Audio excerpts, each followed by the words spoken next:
தந்தி தொலைக்காட்சி நேயர்களுக்கு வணக்கம். நல்லதை சொல்வோம், நல்லதை செய்வோம், நல்லதே நடக்கும். இன்று 23/11/2022 புதன்கிழமை. விசாகம் நட்சத்திரம் இரவு 10:13 வரை, பிறகு அனுசம் நட்சத்திரம். இன்றைக்கு அமாவாசை. முன்னோர்களை நாம் நினைத்து முறையாக வழிபட வேண்டிய நாள்.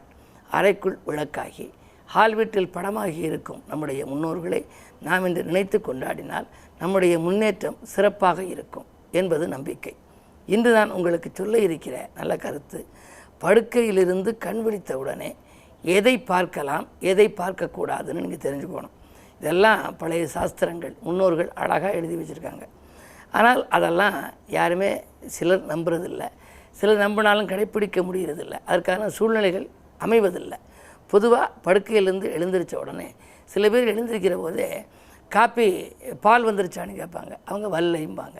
இந்த வல்லை இல்லை அப்படிங்கிற இந்த நெகட்டிவ் அப்ரோச், நெகட்டிவ் எதிர்மறை எண்ணங்கள், எதிர்மறை கருத்து உள்ளவைகள், எதிர்மறை சொற்களை நம்ம காலையில் கேட்கக்கூடாது. முதல் வார்த்தை தெய்வத்தை உச்சரிக்கலாம். அந்த தெய்வ பேரை உச்சரித்து போற்றி போற்றின்னு சொல்லலாம். முதல் வார்த்தையும் இரவு படுக்க போகும் முன்னால் சொல்லக்கூடிய வார்த்தையும் தெய்வத்தின் திருநாமமாக இருப்பது நல்லது. இதை நான் சொல்லலை, கவிஞர் கண்ணதாசன் சொல்லுவார். அடிக்கடி இங்கே ஊருக்கு வரபோது சொல்லுவார், முதல்ல எழுந்திரிச்ச உடனே நல்ல வார்த்தையை சொல்லணும்பாங்க. ஆனால் சில பேர் எழுந்திரிச்ச உடனே தொலைக்காட்சிகளை போடுவாங்க. அதில் பலவிதமான பிரச்சனைகள் வரும். அந்த பிரச்சனையை அலசுகிற மாதிரி வந்த உடனே முதல்ல யாரை பார்க்குறாங்களோ அவங்கள்ட்ட அந்த பிரச்சனையை சொல்லுவாங்க. சொல்லலாம், ஆனால் முதலிலே நாம் தெய்வ பெயரை உச்சரிக்கணும், நல்ல வாக்கியங்களை சொல்லணும். பொதுவாக எழுந்திரிச்ச உடனே இறை நாமத்தை உச்சரிக்கிறது நல்லது. அடுத்து நம்முடைய உள்ளங்கையை பார்க்கணுமா. உள்ளங்கையை பார்த்தோம்னா அதிலே எல்லா தெய்வங்களும் குடியிருக்குங்கிறாங்க. அடுத்தது பூரண கும்பம் இருக்கு இல்லையா, 5 மாவிலை வைத்து நடுவில் தேங்காய் வச்சு இந்த பூரண கும்பத்தை பார்த்தோம்னா பூரண கும்ப மரியாதைன்னு சொல்கிறாங்க பாருங்கள். மந்திரியெல்லாம் வந்தால், அமைச்சர்கள் வந்தால், அதே மாதிரி பிரதமர் வந்தால், யாராவது முக்கியஸ்தர்கள் வந்தால், முக்கிய புள்ளிகள் வந்தால் கோயில்களில் பூரண கும்ப மரியாதை செலுத்துவாங்க. அப்போ ஒரு முக்கியஸ்தர்களுக்கு செலுத்தக்கூடிய மரியாதைக்கு உரிய ஒரு பொருள் இந்த பூரண கும்பம். இதை நீங்கள் டெய்லி எழுந்திரிச்ச உடனே பார்த்தா உங்களுக்கு அது மாதிரி நீங்களும் வாழ்க்கையில் முக்கியத்துவம் பெற்றவர்களாக உங்களுக்கு அதே மாதிரி பூரண கும்பம் வைத்து கொண்டாடுகிற அளவுக்கு உங்கள் வாழ்க்கை தரமும் உயரலாம். இவையெல்லாம் ஒரு நம்பிக்கை. ஆனால் எழுந்தவுடனே நம்ம பார்க்கிறது பூரண கும்பம். அருகிலே கோயில் இருந்தால் ஜன்னல் வழியாக சில பேர் பார்ப்பாங்க. அந்த கோபுரத்தை பார்க்கலாம். கோபுரத்தை பார்க்குறது ரொம்ப நல்லது. அதே மாதிரி நல்ல முன்னேற்றங்கள் வரும். உதிக்கும் கதிரவனை பார்க்கலாம். காலை நேரத்தில் கதிரவனை பார்க்குறது நல்லது. கண்கட்ட பிறகு சூரிய நமஸ்காரமானு சொல்கிறாங்கல்ல, கண் இருக்கிற போதே பார்க்கணுமா. காலை நேரத்தில் கதிரவன் உதிக்கிறத கன்னியாகுமரியில் எத்தனை பேர் போய் பார்க்குறாங்க. இளமை காலத்தில் நானே போய் பார்த்துருக்கேன். பொதுவாக அப்படி சூரியனை பார்க்கின்ற பொழுது அதன் கதிர்வீச்சுகள் நம்முடைய கண்களில் படுற போது காலை நேரத்து சூரியனை பார்க்கலாம், உச்சி நேரத்தில் பார்க்கக்கூடாது. ஆனால் அந்த உதிக்கும் கதிரவனை முதல்ல ஒரு செகண்ட் பார்த்தோம் அப்படின்னா எழுந்திரிச்ச உடனே பார்க்குற போது பார்க்கணும். அதுக்கு முன்னால் அதுக்கு பிறகு குத்து விளக்கு பார்க்கலாம். எரிந்து கொண்டு இருக்கக்கூடிய குத்து விளக்கு அதை நம்ம பார்க்கலாம். அதே மாதிரி தாமரை பூ பார்க்கலாம். இப்படி நிறைய வர்க்கங்கள் எல்லாம் இருக்குது. கனி வர்க்கம் பார்க்கலாம். இப்போ வெளி மாநிலங்கள்ல எல்லாம், அந்த மலையாளத்துல எல்லாம் கனி வர்க்கங்களை காலையில் பார்ப்பாங்க. வலம்புரி சங்க முகத்தில் முடிப்பாங்க. மற்ற நாளில் எப்படியோ வருஷப்பிறப்பன்னைக்கு கனி முகத்தில் முடித்தா நமக்கு வாழ்க்கை கனிவாக இருக்கும்னு நினைக்கிறாங்க. இப்படி இன்னும் பல பொருட்கள் இருக்கின்றன. எந்த பொருளின் முகத்தில் விழித்தால் நம்முடைய வாழ்க்கை நல்லா இருக்கும், எந்த பொருளின் முகத்தில் விழிக்கக்கூடாது, எழுந்திரிச்ச உடனே பார்க்கக்கூடாது, எது அப்படி பார்த்தால் நம்முடைய வாழ்க்கையில் என்ன நடக்கும் அப்படிங்கிற பற்றியெல்லாம் நீங்கள் தெரிஞ்சு வச்சுக்கிறது நல்லது. அவற்றை பற்றியெல்லாம் உங்களுக்கு தொடர்ந்து இந்த தந்தி தொலைக்காட்சியிலே சொல்வேன் என்று சொல்லி இனி இன்றைய ராசி பலன்களை இப்பொழுது உங்களுக்கு வழங்கப் போகின்றேன். மேசராசி நேயர்களே, உங்களுக்கெல்லாம் இன்று மாலை 4:25க்கு மேல் சந்திராஷ்டமம் வருகிறது.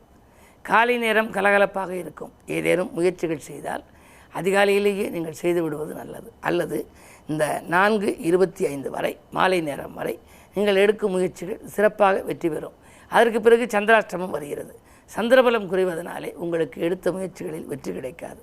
விரயங்கள் அதிகரிக்கும். உறவினர்களால் உபத்திரவங்கள் ஏற்படலாம். உத்தியோக மாற்றங்கள் போன்றவைகள் வருவதற்கான அறிகுறிகளும் தென்படுகின்றன. பொதுவாக சந்திராஷ்டமம் என்று சொன்னாலே எப்படித்தான் மாலை நேரம் வந்தாலும் அதற்கான ஒரு வாய்ப்புகள் காலை நேரமே உருவாகிவிடும். எனவே இன்று நீங்கள் காலையிலிருந்தே கொஞ்சம் நிதானத்தோடு செயல்படுவது நல்லது. அருகில் இருப்பவர்களை அனுசரித்து கொண்டால் உங்களுக்கு நன்மை கிடைக்கும். ரிஷபராசி நேயர்களே, உங்களுக்கெல்லாம் இன்று சுக்கிரபலம் நன்றாக இருக்கின்றது.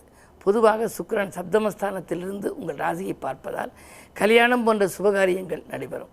நம்பிக்கைகள் நடைபெறுகிற நாள் என்று கூட சொல்லலாம். நீங்கள் எதை எந்த நேரம் செய்ய வேண்டும் என்று நினைத்தீர்களோ அதை செய்து முடிப்பீர்கள். நண்பர்கள் உங்களுக்கு உதவிக்கரம் நீட்டுவார்கள். அது மட்டுமல்ல, 2 செவ்வாய். இடம் வாங்குவது, பூமி வாங்குவது பற்றி சிந்திப்பீர்கள். வாங்கிய பூமியை நீங்கள் விற்பதாக இருந்தாலும் ஒரு பெருந்தொகை உங்களுக்கு கிடைக்கலாம். இந்த நாள் உங்களுக்கு ஒரு யோகமான நாள்.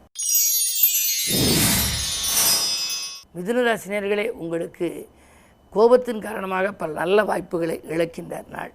பிள்ளைகளால் பெருமை சேரும் என்றாலும் கூட பிரச்சனைகளுக்கு மத்தியிலே பிள்ளைகளின் வாழ்க்கையும் அமையலாம்.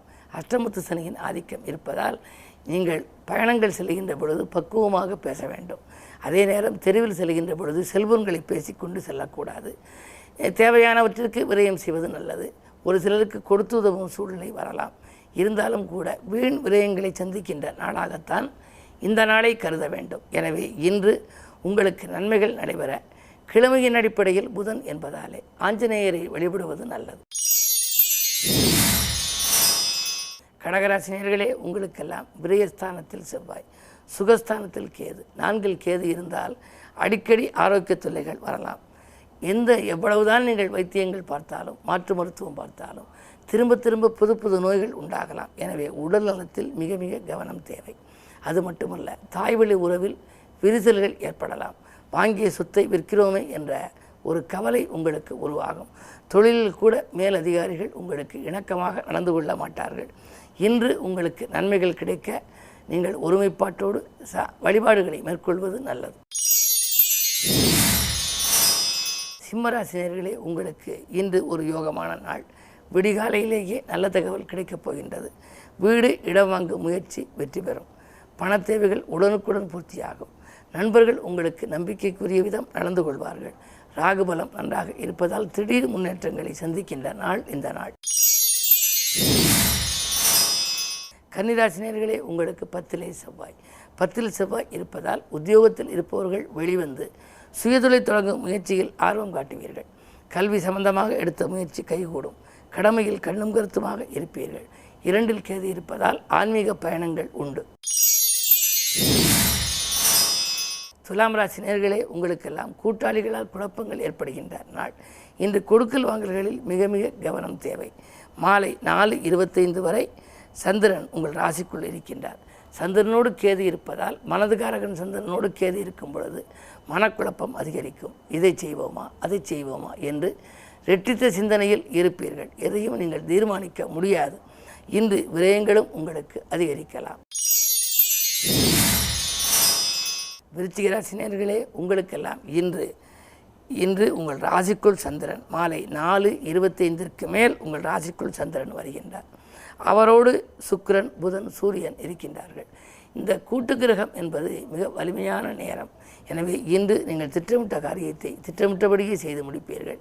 திடீர் தனவரவு உண்டு. தொழில் முன்னேற்றமும் உண்டு. தொழிலில் எதிர்பார்த்த லாபங்கள் கிடைக்கலாம். என்றைக்கோ கொடுத்த ஒரு பெருந்தொகை இன்று வீடு தேடி வரப்போகின்றது. அரசியல் செல்வாக்கு மேலோங்கும். அரசியல்வாதிகளாலும் உங்களுக்கு ஆதரவு கிடைக்கும். தனுசு ராசினியர்களே, உங்களுக்கு தடைகள் அதிகரிக்கும் நாள். திட்டமிட்ட காரியங்கள் திட்டமிட்டபடி நடைபெறாது. திசை மாறி செல்லலாம். யாருக்கேனும் வாக்கு கொடுத்தால் நிறைவேற்ற இயலாது. 12 சூரியன், புதன், சுக்கிரன், சந்திரன். கௌரவ பாதிப்பு ஏற்படாமல் பார்த்துக்கொள்வது நல்லது. உத்தியோகத்தில் கூட உங்களுக்கு நெருக்கடி நிலை அதிகரிக்கும். பலருடைய வேலைகளை இழுத்து போட்டுக்கொண்டு செய்ய வேண்டிய சூழ்நிலை ஏற்படுகிறது. நீடிப்போமா வேண்டாமா என்றெல்லாம் சிந்திப்பீர்கள். இன்று புதன்கிழமை. எனவே பெருமாளையும் இலக்குமியையும் வழிபடுவது நல்லது. மகர ராசினியர்களே, உங்களுக்கு ஜென்மச்சனியின் ஆதிக்கம். சென்மச்சனி ஆதிக்கம் இருக்கின்ற பொழுது செல்வாக்கு மேலோங்கும். தேசப்பற்று மிக்கவர்களின் பாச பிணைப்பு ஏற்படும். குரு 3இல் இருப்பதால் முன்னேற்றத்தில் தடை ஏற்படாது. முக்கிய புள்ளிகள் உங்கள் இல்லம் தேடி வந்து உதவிக்கரம் நீட்டுவார்கள். இருந்தாலும் கூட மதியத்திற்கு மேல் கொஞ்சம் மனக்கலக்கமும் விரயமும் ஏற்படலாம். அதே நேரத்தில் நீங்களும் விஷ்ணுவை வழிபடுவது நல்லது. கும்பராசினியர்களே, உங்களுக்கு குடியிருக்கும் வீட்டால் ஏற்பட்ட பிரச்சனை அகலும் நாள். கூட பிறந்தவர்களும் உங்களுக்கு நன்மைகளை செய்வார்கள். நண்பர்களும் உங்களுக்கு நன்மைகளை செய்வார்கள். முன்னேற்ற பாதையில் அடியெடுத்து வைப்பீர்கள். வாங்கல் கொடுக்கல்கள் ஒழுங்காகும். அதே நேரத்தில் மூன்றில் ராகு இருப்பதால் அயல்நாடுகளெல்லாம் செல்லக்கூடிய ஒரு சூழ்நிலை உருவாவதற்கான அறிகுறி இன்று தென்படப் போகின்றது. அதே நேரம் 7.5 சனி நடக்கிறது. விரைவு சனியின் ஆதிக்கம் நடப்பதால் இடமாற்றங்கள் வரலாம். மீனராசினியர்களே, உங்களுக்கு இன்று சந்திராஷ்டமம். மாலை 4:25 வரை சந்திராஷ்டமம். எனவே காலை நேரம் மாலை 4:25 வரை உள்ள நேரத்தில் எதுவும் நீங்கள் செய்வதை தவிர்ப்பது நல்லது. அதாவது இயல்பான வாழ்க்கையை அமைத்து கொள்ளலாம். ஆனால் புது முயற்சிகளில் ஈடுபட்டால் வெற்றி பெறுமா என்பது சந்தேகம்தான். திட்டமிட்ட காரியங்கள் திட்டமிட்டபடி நடைபெறாது. செலவுகள் அதிகரிக்கும். வரவு வருவதில் தடை ஏற்படும்.